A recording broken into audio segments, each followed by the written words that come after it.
तुमचं मूल रोज 2 ते 3 तास पुस्तकासमोर बसतं तरी परीक्षेत अपेक्षित गुण येत नाहीत. मग समस्या वेळेची नाही, अभ्यास करण्याच्या पद्धतीची असू शकते. नंबर 1, पुस्तकासमोर बसणं म्हणजे अभ्यास नाही, फक्त पुस्तक उघडून बसणं.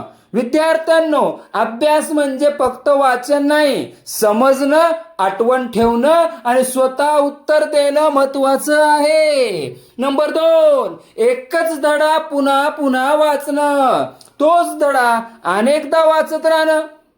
पुस्तक बंद करून स्वतःला विचारा, मला खरंच किती आठवतं. यामुळे अभ्यास अधिक प्रभावी होतो. नंबर 3, लिहिण्याचा सराव टाळणं. सगळं मनात येतं म्हणून लिहिण्याचा सराव न करणं. परीक्षेत विचारल्या जात नाही, तर उत्तरपत्रिकेवर लिहिले तरच गुण मिळतात. नंबर 4, स्वतःची चाचणी न घेणं. अभ्यास झाला की पुस्तक बंद करणं, त्याऐवजी 10 मिनिटाची छोटी सेल्फ टेस्ट घ्या.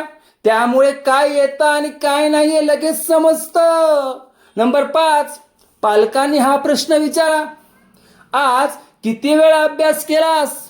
एवढंच विचारू नका, त्याऐवजी विचारा, आज पुस्तक बंद करून तुला काय आठवतं? हा प्रश्न मुलाचा खरा अभ्यास तपासतो. विद्यार्थ्यांनो, तुम्ही अभ्यास जास्त करता की फक्त पुस्तकासमोर बसता? कमेंटमध्ये अभ्यास किंवा बसतो असं एकच शब्द लिहा. पालकांनो, हा व्हिडिओ आपल्या मुलांसोबत नक्की शेअर करा. अशाच विद्यार्थी आणि पालक दोघांनाही विचार करायला लावणाऱ्या शिक्षण टिप्ससाठी सक्सेस स्टडी हबला फॉलो करा.